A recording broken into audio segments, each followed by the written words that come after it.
This one now we to read for ground. Understanding. You guys go take talk to your husband. Oh, my Ronald is finished.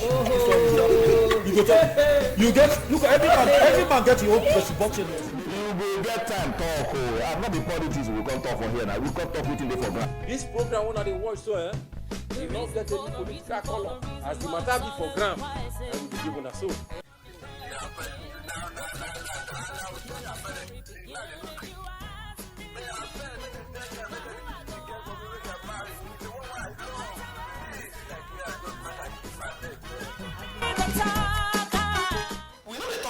SARS or police na the only problem we Nigeria gets. People when they close to government, I don't want to tell government the truth.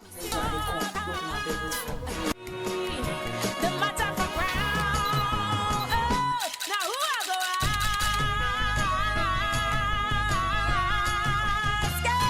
Now who I go ask? Yes, so my people, I greet now. They say democracy is not for the people and by the people. And for us to get better democracy for the country. Now, how would they do our voting? How elections will work out for the country and not be that?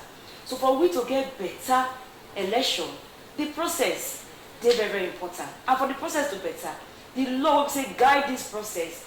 They're very, very important too. And that's why to say for matter for ground, one shook mouth on the Electoral Act 2020. How if you make us get better election for the next year when it comes to the 2023 general election? And waiting the sub-sessions where we say one or two things they happen for the matter now. So today, all of us should talk this matter. Now matter for ground, a matter for ground, and we will shook mouth for any matter we say concern with society, any matter at all. Politics matter, or education matter, or family matter, or money not the money deal, all the matter, as far as that matter, concern you now here, the shook mouth. For this program, you said go ring us, make all of us should talk this matter. Now me, aka the village fine babe, the plenty swag. So they come back, we just chill, make you stay. The matter for ground. Now who I go ask? My name na Chief Senator in bracket Igor Yota Amori JP. The program one we dey now na matter for ground. My name na Honorable Oko Festo Chukuyem, member representing Eka South in the Hollow Chamber. By God's special grace, majority whip of the House. My name na Dr. Kingsley Emo. I be Reginald Bayoko, MNI, Delta State Head of Service. Make una dey watch matter for ground. They beg una make una watch matter for ground. A corporation make rice full for pot. Make una dey watch this program. The tori wey dey come here na wetin dey benefit una. Abeg make una dey watch matter for ground. The matter for ground. Now who I go ask? Yes, so my people, I greet now the matter for ground. But this the matter for ground, and we will shook mouth for any matter. Maybe say concern with society. And today matter will talk about the Electoral Act 2020 and how if it still concern our 2023 general election with the come for road. Okay, I get my contributors here. We don't come join make all of us talk this matter. So we will catch up and go meet them. I get for that side. I greet you now, my Oga's name. Okay. Good afternoon. Good afternoon. Okay, I get Oga Emmanuel Kojobola. I greet you, sir. Thank you. Just at all, thank you for staying with us. And I appreciate now. One knock so that the grassroots go get her. Don't forget that. I'm going to do it, Jerry. Okay, in a public affairs commentator. I greet you again. Okay, I get P.O. Amayo in a legal practitioner. I greet you, sir. Thank you. Amayo. Okay. Okay. Okay, I get Okakuro Sunday Honorade. I greet you, sir. I greet you too, my people. I greet you. Okay, in a state organizing secretary PDP. Now, here before we intro, when I talk about, say, we won't talk about the Electoral Act 2020. And before this time, those who come to this program, before President sign up, you know, the expectations, what would they expect when he don't sign up, or they appreciate when he sign up, say, he means, say, in 2023 election, say, he go day better, he go day free and fair, go no go day inside. So, we'll come with that for some time, he can sign up. But some persons, they talk, say, this matter we say has National Assembly should come put to regulate INEC, say not supposed to be so they don't get the rights to regulate. And then we could hear from Oga law first from the legal angle, say constitution, no supporter. I won't start like this. The work so when they make better law, not the bad one.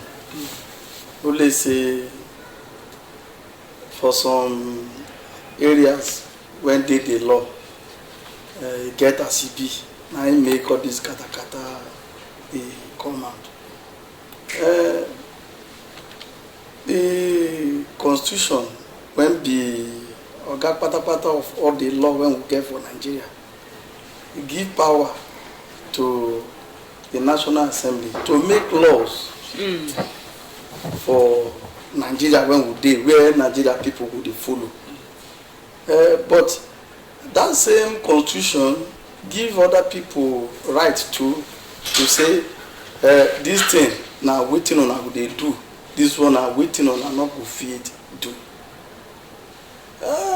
If the National Assembly, for instance, go make law when affect another person right, it be like say the law not go too rhyme like that.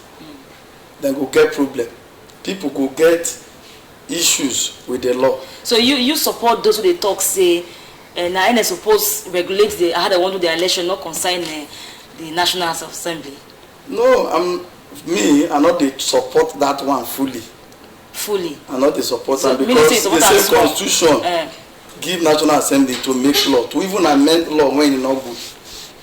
Okay, make I hear from our public commentator. You get to talk for this one. Well, those when they talk say National Assembly not get right. I feel like say they don't understand what the National Assembly they for.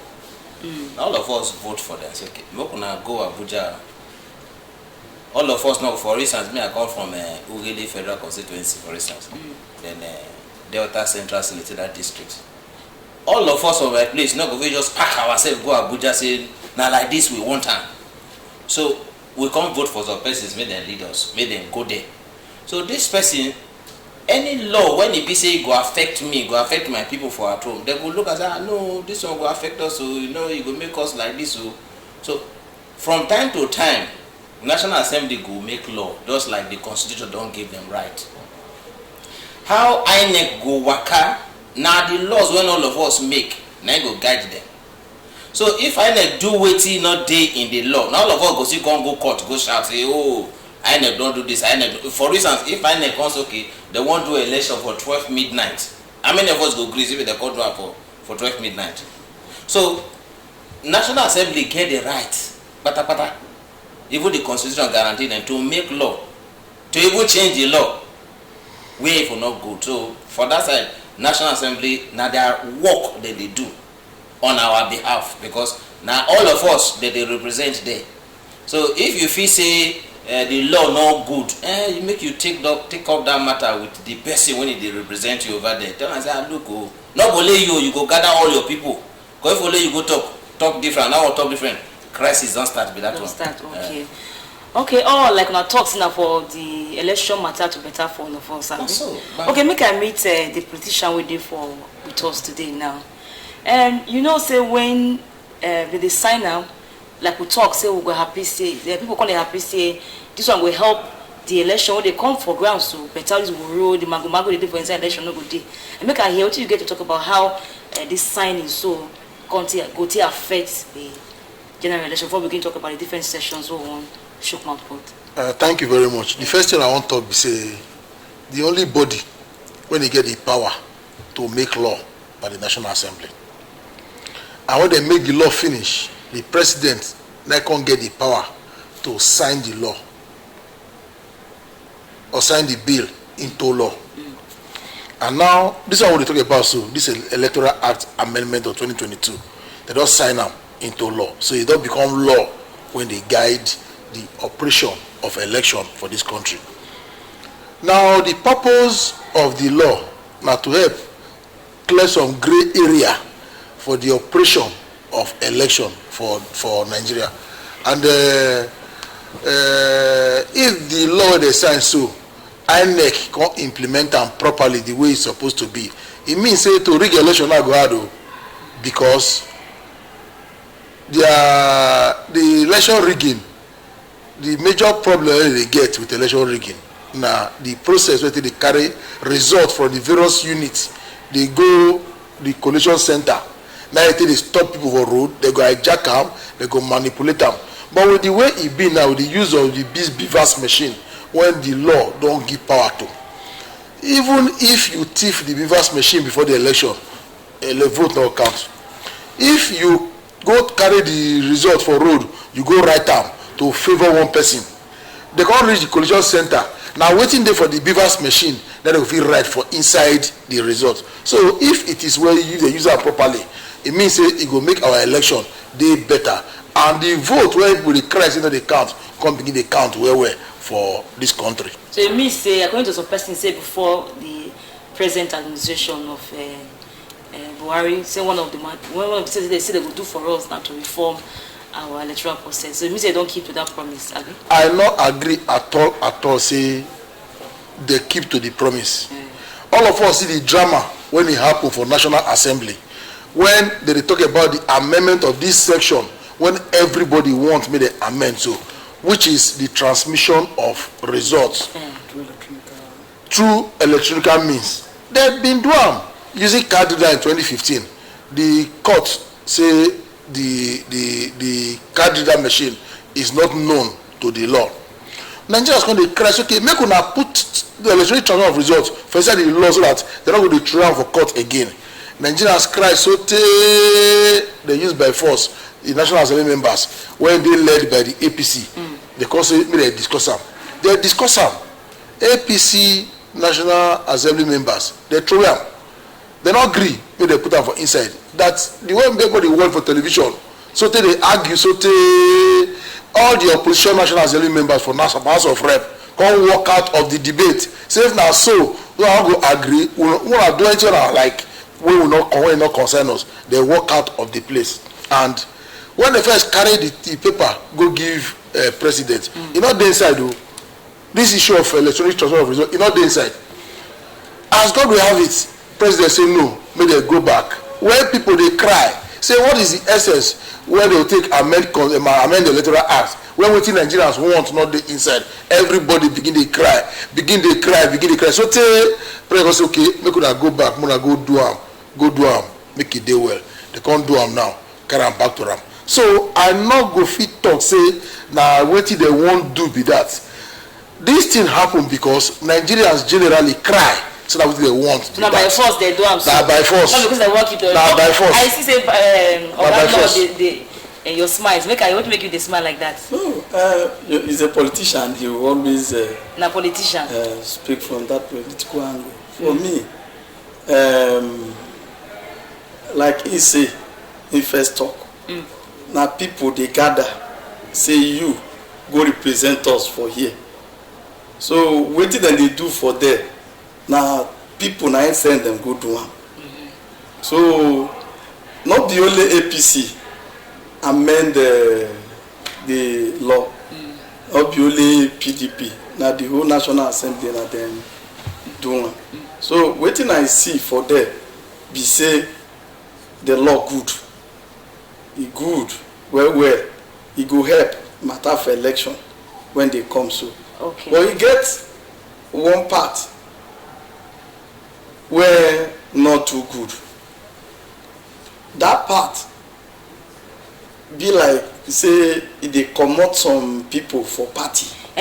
For party, okay, okay. For party, they comot them say as they stand for the party, they go they wave, they not go be as them be before. That was at that section 84, subsection 12. Okay. You know why they talk am? At always they talk am say National Assembly get right to make law, then get right to do. Na true.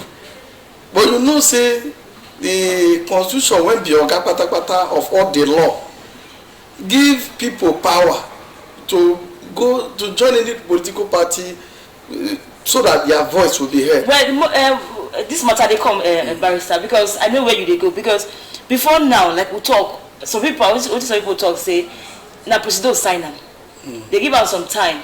Even say at the point they're gonna cry say don't too tell because you get limited visit. If not sign am, I no go use am for the election when they come. So I remember I watched one of the stations when person they talk, one of his advisors they talk say if they delay because they take it time to go through am one after the other so that you go know wetin in the side. No one hurry put the barrier for wetin no understand. So it taking time. So at last now wait, I want some people won't go protest, peaceful protest, say president sign no, they wait for you. But later because yes say in don't sign them, we're gonna happy. But later we're gonna hear say again say he waka right go meet the National Assembly say you get this session where we say barrister they talk now, it is session 82 subsection 12 when they talk 84 subsection 12 when they talk about say appointees so we say deal for power say they no fit, they must resign before they go for any you know say position. You get wetin we go hear or see dey happen for Nigeria, we go ask ourselves whether they exist at all before. I don't know because I believe say apart from say president I be the oga patapata when dey for government. Yes. You get people when they work with them. You get advisor. You get minister for justice which is Attorney General. I believe say before he sign the Attorney General go don look am well. But me wetin I dey talk be say even though say they look am as I read the section read am again I no fit dey sure say that section go fit work. You know why? E no go fit work because one, e get many rights when constitution don give persons. Okay. When e be say that particular position, that particular section dey affect. If you say person when they hold political appointment make a resign before he go get power to vote for common congress. Most political parties they do election, their congress and convention more than 300 days to the general election, which means people go dey fear to handle political position because the constitution give or the only thing when constitution talk say be say if you be political office holder or maybe you dey government one kind if you wan contest election before you go resign 30 days to the election. Na be the old law. You understand? Yes. This one the way when e dey be now comot people patapata. No be no, some people not wey e comot so many people, e comot a lot of people wey no go good. Comot them as how? See make dem no go for any position, make dem no go to get in their party. See if for instance now constitution say give elective officers 30 days, me when be appointee by the rule now e be like say na 180 days. Wetin be your issue for the matter na the days abi say make I take for instance for Delta State when we dey if person be commissioner when they just appoint recently election don reach, you talk say before the person go dey eligible to contest make a resign. Barrister. You understand? Barrister. Okay. That's one. Wait, let me explain now. No, okay, do you know what you will explain? And thank God so we get politician here. That's why matter for ground we balance the matter. That's why we will bring a public commentator, make you talk. We bring you as a lawyer and a politician. We'll balance them. But before we hear the thoughts of the politician, we get for ground today. We'll sharply go small break. When they come back, we'll go break. We won't come back. We'll continue with the talk as it concerns this session 84 subsection 12. Will they come? Matter for ground, now who I go Yes, so my people will sit on the matter for ground. But this one we talk about the electoral and how it fit to help us get free and fair election for 2023. And the matter with the talk. Before we go on that show, we will talk about the session of 84 session subsection 12, where say if you did for government, if you be appointee, you must resign that position you get before you go cast you want to take another one. Before we come on, the lawyer will get for us say he not support that session, so don't come back more on here which they get to talk. And before we go, Kako, you try to talk something. Yes, which are the talk we say I don't know the plenty noise where they make over this section 84 sub 12. Yeah. Because the constitution say before you contest election, you must resign from any public office where you hold 30 days before the election. Like everybody knows, say for inside PDP where I belong to, it there for our constitution. Say before you contest for primaries, you must resign another 30 days before the primaries. 60. And the gap between the primaries and the general election, you know, if you go back to that office, unless the office where you hold, they reappoint you back. Now, after the election, yes. They reappoint you back after the that is if you contest now for an office, okay. You resign before you contest. Okay. When you contest, you win. You not go back to that office again. But if you don't win, who appoint you? See, get in mind to work with you.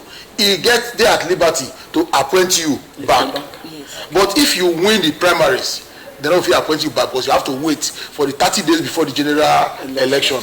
But the noise they make over this section up and down, up and down, up and down. It can't be like say now fights between APC and APC. Yes. Because for inside people we know. We understand that say that so we do our thing. We'll talk the truth. They not see that session before they the problem be say you just say when you they go farm, you won't go shit for front of the farm. You won't clear, you go meet them for the farm. No. So now the wahala where they get among themselves, their internal fights, now they fight there. So may not they rob Nigerians. May they allow Nigerians do their election peacefully, and may they respect the law. Don't make so to transmit results electronically. So I don't they do mago again. So that make Nigerians get they at liberty to vote who they popular.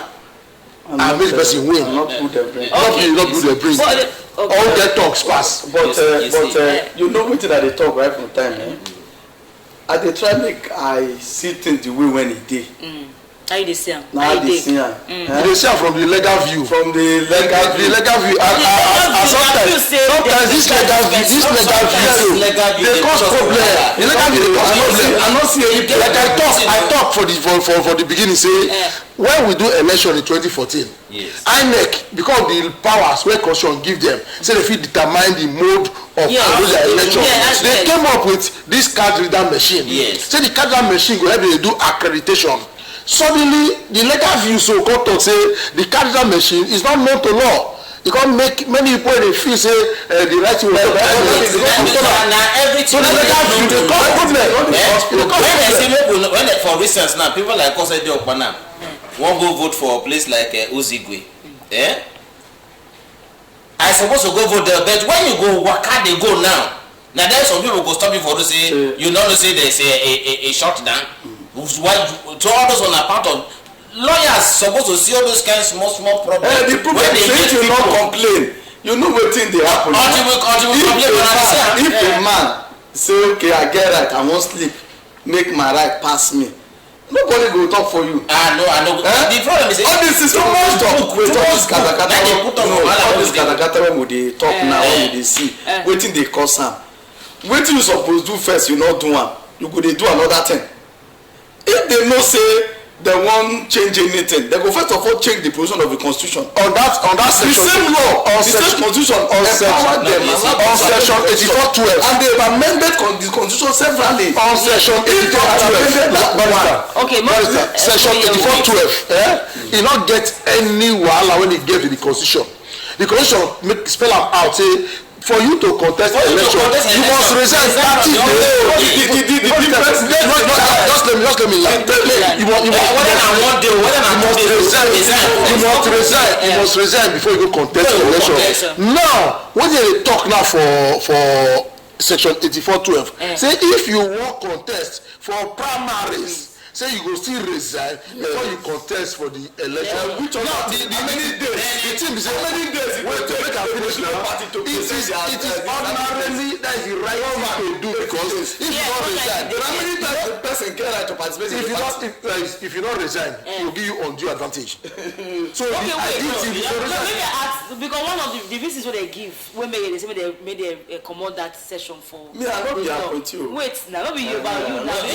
You want to try to protect the law. I forget say according to Thomas Hobbes, the theory of creation of state, people call this guy say everybody they do what they like. I say no, make all of us live together. At that time, all of them can surrender their rights to the government. Exactly. The government can't make the law. So if government, if now the National Assembly don't make law, government to kill you. No, it's not. If I be, if person be criminal and it is no, that is the point. That is until you become a criminal. One of the matter they talk say that section they deny people their rights. No, okay, what is the right now? The right to say the right. If you read section 42, if you read them very, very well. Lawyer, I see the book there. We go see that because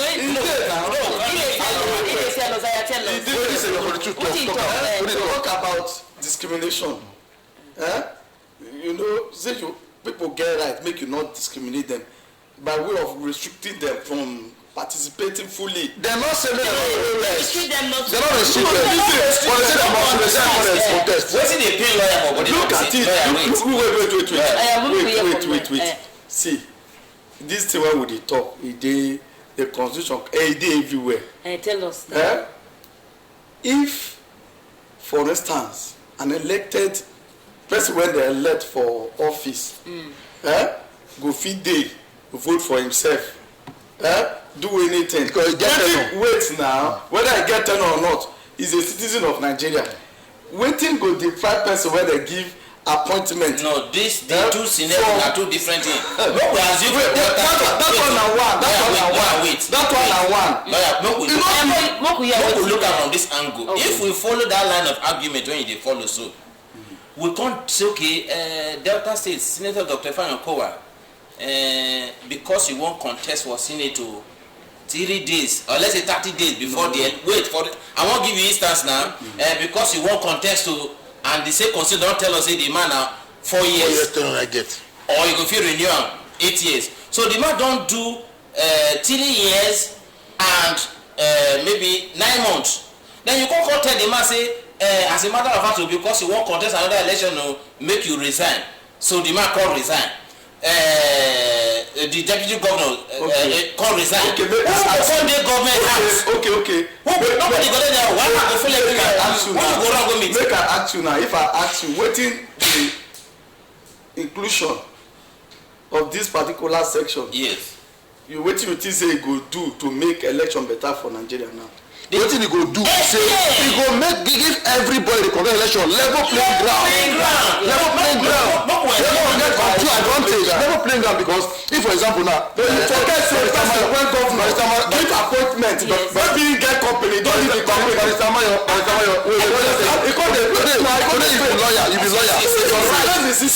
the right to contest election you get the right to contest election now if for example I be commissioner. Wait now, I be commissioner. I get official car.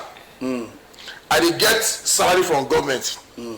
I get official residence. I get all my aids as a commissioner. I get backup before you become commissioner as security. Wait to make a finish. And now I dey contest for House of Assembly. And Barrister Amayo dey contest for House of Assembly. Barrister Amayo is a private person when we say they practice in law. And me and you they run election now. Then me I not resign. So they not strip me of my official cars and my residence and my salary. You know, so I get advantage over you. I get over you because I will use my official car, my official fuel, and they run the campaign. So the thing is, if everybody they on the same level, I not get work, you don't get work. With the contest now, they go feel look me as Chief Honorable Sunday. They go look you as Barrister Amayo. It's that level the people want vote for us to choose us based on our competence. So if they don't resign, now that's why the law envisage in the constitution.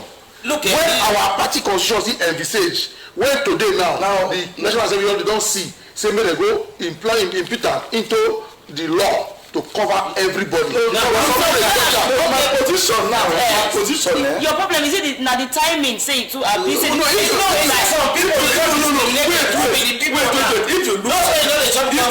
If you look at it very well, you know say this book when it hard to speak well, but we go try make we do it.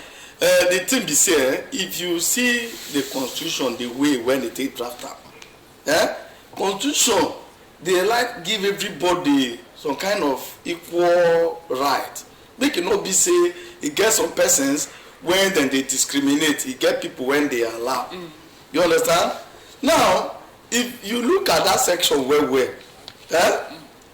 if you want to be sincere, you are not, you no want to say you dey look where it favor you. Yeah. You go know say e get as that section be.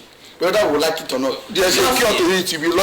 Whether you go fight case for court, go challenge that section. Yes. Go challenge that section. Because a person na who know who go be commissioner tomorrow? Who know who go be? You see, the person when they there. See, the truth of the matter. It go affect you. The truth of the matter is for everybody, not for one person. For my place, about affecting the for my place. They talk about how. Everybody go to the electoral process. Not about the person. It's not good. You know the restrict to me. The constitution give you option now. The constitution give you option. Yeah. But the new one they amend do. Okay, Kwejibola Emmanuel, which option is first? Now they come now. Kwejibola Emmanuel, Honorable Commissioner for Laugh. I want to become delegate.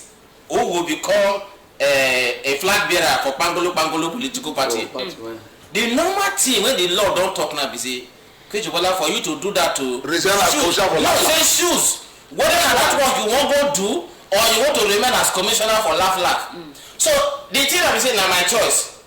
Oga Governor, you appointed me before, but today I won't go back home. Make I go. You go thank you. No, thank you for appointing me. I won't go home. Make I go. Select the man when he go represent us first. So that my choice. I don't try to control PDP. Yeah. All these things when they put now, where they not they comfortable, where they I don't read them. PDP don't do them since that one are the truth. Okay. Now he make him when they here. Not see anything wrong. Not see anything when they wrong. No, but the problem is what they complain for national president. I don't know who they complain. But the point is lawyers when no say this particular provision will bring katakata in future. Somebody go come out say this law. What would they find? Wait. The essence of law now to maintain peace and order. For now to make sure say everything when they do they go where everybody they happy. And we'll talk about this. But when you say you get law now when you do, when you know say go big problem, lawyers go look and say no. Okay, look at the issue now when they happen for our. No, we treat her. Okay, look at the issue when they happen for Ebonyi State now. Now about law and law, when we just have us go and see political matter. Now the law they cause the problem. When we say one person come out, the governor come out say they come from another party to another party. Some say the law say the thing not affect them. Say if they did, some say not be vote. When I talk about this matter, the law, this law matters. That are very strict. That very strict. No, if you talk, the people will say that PDP. I make it. The matter is say all of us remember what happened for River State. Yeah. What the Rutimi and Mechi. Supreme Court say that vote for that election was not get her. So and that vote remain for the party. So more will go Ebonyi. Yes. You that vote when it make you governor, that na PDP vote. I know be PDP man, but that vote na PDP vote. You not go campaign on your name. You na PDP campaign. But you say you as flag bearer. Yes. Now you don't come win, but let us sweet you. Yeah, I told you guys PDP. Be like say this boat where would they not good? You can't jump the boat. The man when he go court for Ebonyi State, God will bless her. Seriously, man, go say thank God. I not hate you, but that vote when they bring you come na PDP vote. And that vote when you drive come Abuja so now our vehicle. Give us our vehicle. And now you go know how you go take get your vehicle to come back. Let with me. Yeah, the judge not even complete the matter. If I just say, Baga, go back to your house. The vote PDP na your vote. Not gonna bring another person. Make it take over. Then now maybe the judge. People got they complain. People like the Moseko may say. The law says yes, this is the law. Which law? When you don't jump the boat. Excuse me, let me tell you. The law, tell us. Wait till now all this way with the so before we go reach there, don't always the truth of the matter. Before you borrow my cloth to go party. Finish. Now then people go fit. But most people they ask questions say the vote, not every person vote for person, not be the person they vote for. That because most times the person name they for party they present. Now party we vote for. Party. Is that party to contest on their behalf. Not be one person, na party get right to present person. Our constitution never give right to independent candidacy. Yeah. So anybody who contest election must ride on a political party. And the vote when the person gets that the political party Supreme Court also that one. Now the issue of Ebonyi State court don't make a pronouncement. Say my brother Umai, this vote where you say you get so that party get more. So for that reason, may you try go with me you contest for the new party where you did. So it definitely it will bring argument, but the truth be say the law make it clear say now they give condition with which you fit leave one political party go another political party where you don't win election, and that scenario is not on ground in Ebonyi State, which made it very, very clear. Say the man go. So you don't know all these things before you can. They talk say once you join them, your sins are forgiven. Once you join them, your sins are forgiven. So as you go there, say it go fit the sins are forgiven. Anything go fit. No, my job is say somebody. Like Buhari go sign this thing now. I don't ask one question before. Before he sign this thing, the waiting in sign not favor a party the way they say. But PDP in favor PDP well. No. Before he sign that thing, Nigerians. No, he favor Nigerians and Nigeria. But he not favor them. The ministers when they appoint, not be ministers.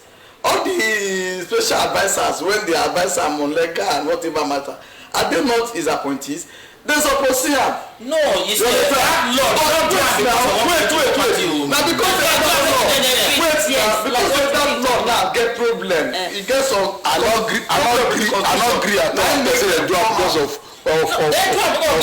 Nigerians. I don't agree. You know what? I don't agree. Say like a section of Nigerians already know. Say like those of us in the PDP. So you must resign before you contest for primaries or you contest for as a delegate. Either a constitution. Me, I don't know what it did for APC constitution. And I haven't seen it because I don't know what it did inside. And the people so when they cry, say they must put out for law. Maybe now because say it not there for their own constitution like that. And some people want dodge whole government office, can't use government power, to go and throw themselves into an office, hanging on the constitution saying that 30 days before election.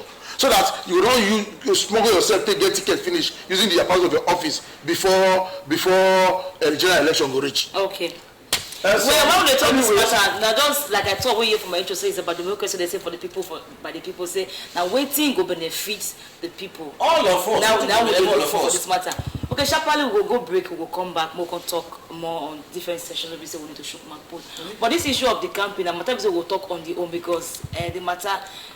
No, be today, another day. The matter that is on his own, but this boy state.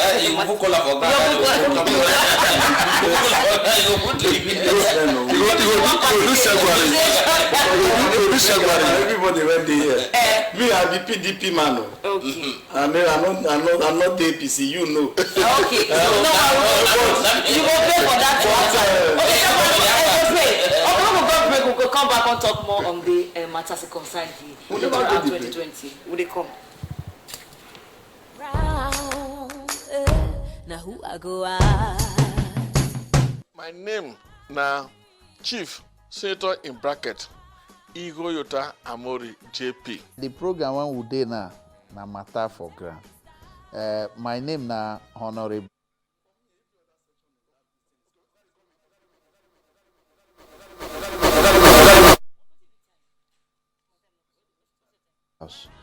My name na Dr. Kingsley Emo.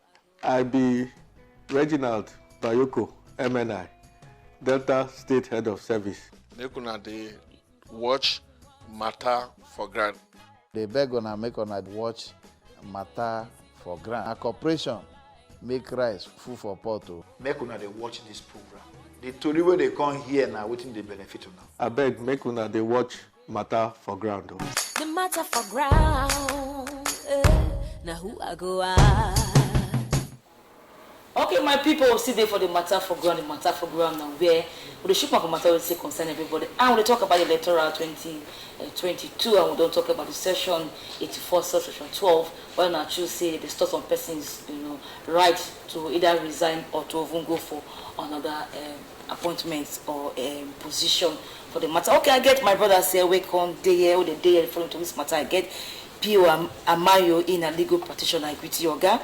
I get Emmanuel Kojobola in a public affairs commentator, and I get my Oga here in a Okakoro Sunday Onoro de State Organizing Secretary at PDP. I hail you big. Okay, so we don't settle the matter and say they know who anybody to go for any position. Now you're right, now choice. Now your choice. They make you play by the rules. The rules say before you go, they don't put up electoral as before you go, resign before you contest. Play by the rules. That's simple thing. And I go advise government. Once anybody resign, no keep and secret to publish and say this man don't resign. Position about that one. Okay, it contradicts. They no could have go court. When National Assembly come for public hearing, what will be the position of Nigerian Bar Association? Okay, we don't talk that one. Okay, and one of the issues when we get before now rigging of elections. Yes. Among the complexities, people say we put the rigging election ties on party next now them be the master of rigging of election. But thank God say this new act don't come. We think say with this session when they talk about the ringing to the number of accredited you go tally with the number of votes. You say it will help. It will help us. So we don't try for Isoko South by election. Where the people when they claim say they on ground take over. We go do election. They use the beavers for the first time for this country for that election. They see the results. Very clear. My brother. They never get 25% of the vote in the place. So it go help to curtail. As they vote, they record the self for them. Apart from that section, this law. So when they do, now the best thing when don't happen for Nigeria. Okay. Apart from say they go transmit the result sharply. Those fears say they will come go with the risk of hijacking of they burn they kidnap INEC officials in not day again. Because as they vote, even if you can't the INEC man go, the result don't move. But the fear now be say we'll come make sure say all the INEC headquarters where they are collecting center where they collect those results. We go back government make them make sure say they secure that place. Because once all the results come, don't reach the center, and the bad boys no say they're not do anything in the open field. May they not go carry petrol, carry matches, go the. May they not go secure that. Also, they talk say with this now say we get hope say. So. Okay, we told you don't discuss now with this law. They say the hope say the next year election. Plus the state will say it will be free and fair. People they wait, one vote, who they want. Now we want, it go pure. Okay, I don't think now well for this time now give us for the matter for ground. But my small advice to Deltans, we say, for you to ensure say the vote count, you must go register first. You must go register so that you feel vote. Not true. Okay, now don't hear we say make now go register. So that go fit vote, so that this now vote so it go count. That's how we'll end the matter for ground today. We go watch us for YouTube, the matter for ground, Facebook, the matter for ground. Until I come again next week, on that matter, when we say concern society, make una stay well. What the person go do you, go pay you, make you not done to another person. I mean, aka the village fine big, the plenty swan. I salute you. Bye bye. Thank you. Matter for ground.